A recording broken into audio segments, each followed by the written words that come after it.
ನನ್ನ ಮೊದಲನೇ long drive ಇಷ್ಟೊಂದು ಕ್ರೇಜಿ ಎಕ್ಸ್ಪೀರಿಯನ್ಸ್ ಸಿಗುತ್ತೆ ಅಂತ ಎಕ್ಸ್ಪೆಕ್ಟೇ ಮಾಡಿರಲಿಲ್ಲ ನಾನು. ಹಲೋ, ನಾನು ನಿಮ್ಮ ದೀಪು ಗೌಡ. ಇವತ್ತು ನಾನು ಒಂದು ಲಾಂಗ್ ಡ್ರೈವ್ ಹೋಗ್ತಿದ್ದೀನಿ. ನನ್ನ ಗಾಡಿ ಪೂಜೆ ಮಾಡಿಸಿರಲಿಲ್ಲ. ನಮ್ಮ ಮನೆ ದೇವ್ರಿಗೆ ಹೋಗಿ ಪೂಜೆ ಮಾಡಿಸ್ಕೊಂಡು ಬರೋಣ ಅಂತ ಅಜ್ಜಿ ನನಗೆ ಹೂವು ಕೊಟ್ಟಿದ್ದರು. ಅದನ್ನು ನನ್ನ ಗಾಡಿ ಮೇಲಿಟ್ಟು ನಾನು ನನ್ನ ರಾಯಲ್ ಎನ್ಫೀಲ್ಡ್ನ ತೊಗೊಂಡು ಕುಣಿಗಲ್ ಹತ್ರ ಇರೋ ಒಂದು ಹೋಟೆಲಿಗೆ ಬಂದೆ. ಅಲ್ಲಿ ಇಡ್ಲಿ ಮಾತ್ರ ಸಕ್ಕತ್ತಾಗಿರುತ್ತೆ ಗೈಸ್. ನೀವು ಯಾರೆಲ್ಲ ಟ್ರೈ ಮಾಡಿಲ್ಲ ದಯವಿಟ್ಟು ಹೋಗಿ ಟ್ರೈ ಮಾಡಿ. ಸಕ್ಕತ್ತಾಗಿರುತ್ತೆ ಇಡ್ಲಿ ಟೇಸ್ಟ್ ಮಾತ್ರ. ನನ್ನ ಪುಟ್ಟ ಪ್ರಪಂಚ, ನನ್ನ ಫ್ಯಾಮಿಲಿ ಕೂಡ ನನ್ನ ಜೊತೆಲಿ ಬಂದಿದ್ದರು. ಅಮ್ಮ ಮತ್ತು ಅಕ್ಕ ತಂಗಿ ಸಹ ಬಂದಿದ್ದರು. ಅಕ್ಕನ ಪಾಪುನೂ ಕೂಡ ಬಂದಿದ್ದ. ಅವ್ರಿಗೋಸ್ಕರ ನಾನು ವೆಯ್ಟ್ ಮಾಡ್ತಿದ್ದೆ. ನಮ್ಮ ಮನೆ ದೇವರಿರೋದು ಬೆಟ್ಟದ ಮಧ್ಯದಲ್ಲಿ. ಸ್ಟೆಪ್ಸ್ ಹತ್ಕೊಂಡು ಹೋಗ್ತಿರ್ಬೇಕಾದ್ರೆ ಏನೋ ಒಂಥರ ಖುಷಿ. ತಂದೆ ದರ್ಶನ ಮಾಡಿದ ತಕ್ಷಣ ಸಿಕ್ಕಾಪಟ್ಟೆ ಹ್ಯಾಪಿ ಆದೆ ನಾನು.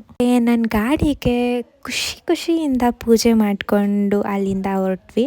ನಾನು ಮತ್ತು ನನ್ನ ಗಾಡಿ ಹೆಂಗೆ ಕಾಣಿಸ್ತಿದ್ದೇವೆ ಅಂತ ಕಮೆಂಟ್ ಬಾಕ್ಸಲ್ಲಿ ತಿಳಿಸಿ. ಪೂರ್ತಿ ವಿಡಿಯೋ ದಯವಿಟ್ಟು ಯೂಟ್ಯೂಬ್ ಚಾನಲಲ್ಲಿ ಹೋಗಿ ನೋಡಿ. ಇನ್ನೆಲ್ಲ ಯಾರೆಲ್ಲ ಸಬ್ಸ್ಕ್ರೈಬ್ ಮಾಡ್ಕೊಂಡೆಲ್ಲ ಹೋಗ್ಬಿಟ್ಟು ಸಬ್ಸ್ಕ್ರೈಬ್ ಮಾಡ್ಕೊಳ್ಳಿ. Thank you so much for watching.